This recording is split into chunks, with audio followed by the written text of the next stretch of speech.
This video contains spoilers, so if you don't want to see any spoilers, do not watch this video.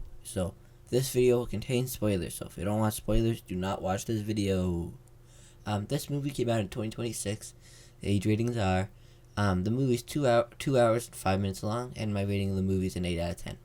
This is a really good movie. I didn't really know what to expect exactly, because I know the main actor's like a YouTuber. I didn't know if his acting was gonna be bit. If you kind of know what I mean, but honestly, he did a really good job. Like, he actually seemed like he knew what he was doing. Really, really well. The movie is really well done too. I never played Iron Lung the game, so there's some parts I didn't really fully understand what was going on. But overall, though, it was still so peak. I love just because they did a lot, especially just with one dude inside a submarine. They did a lot of cool stuff. Especially when he accidentally took the X-ray photo and irradiated all the people there. I did not expect all of a sudden that would happen. But it really kept you on your toes. Because even though he's just one dude chilling, there's not really that many other characters you really see other than them through the window. There's still a lot happening, especially when he started going crazy. And then I don't even know what happened. He went to some place and his thing got chopped up, and then all of a sudden he's a giant blood thing. There's a giant monster in the sky, or whatever was going on. That was actually peak. And also the ending part when he finds a submarine, he scans it, all of a sudden he's getting infected and things going crazy and just pure chaos, which is kind of what I like. It's very especially as it goes on. The movie gets better and better as it goes on. It's more things get introduced, especially when he starts hacking the computer and hearing all the older people that were also there and realize he wasn't actually the first one down here and the doctors were lying to him, or when he was down and then he managed to survive but they won't send him up. And then until he tells him about how he found the submarine, and they're like, if you get it for us, we'll get you free.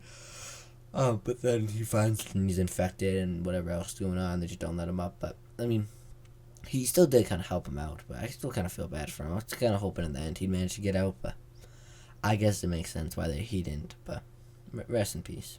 Rest in peace. But yeah, still, and also, I don't know, I feel like they did a really good job of, building up the world, everything's dead and just this blood moon is going crazy, and also he blew up some really important space station, and that's why he's a criminal, and that's why they send him down in this little submarine with his crimes. But it's honestly not a very good deal for him. I feel if he knew how dangerous it was probably gonna be, he probably would have chose to he probably would have chose not to go down there and just go to jail or whatever they're gonna send him to instead, because it was kind of a terrible experience for him. But also the only reason he survived is for some reason he was still breathing even though he was out of oxygen. So certainly something. But I found to forget how did he survive after he was out of oxygen. There was a reason, I think. I don't know if there was. Maybe there wasn't a reason. But he was supposed to be out of oxygen, but he still had one little light left and he was still breathing, so something happened. Yeah, but also especially I love the little fight at the end when he loses his arms. He gets stuck to the pipe and he has to pull it off, and all of a sudden he looks and just there's this giant wound. That was kind of crazy, I can't lie.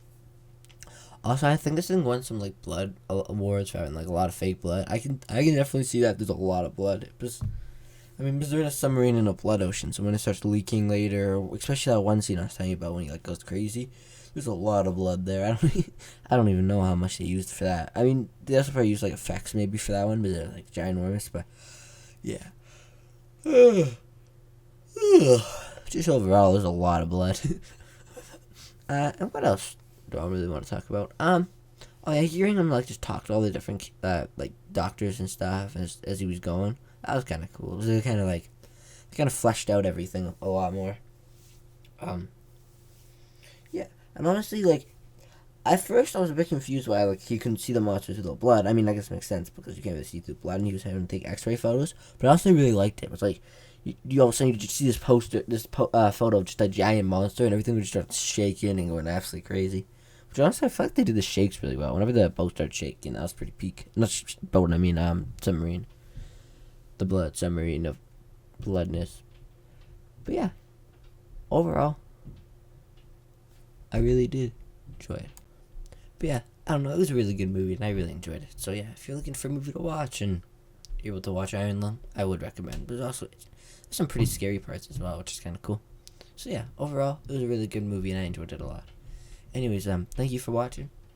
have a good rest of your day, and yeah. Anyways, I actually there's one more thing. Yeah, I don't know. I enjoyed it. So if you're looking for a good movie to watch, I'd recommend it. Anyways, thank you for watching. Have a good rest of your day. Yeah.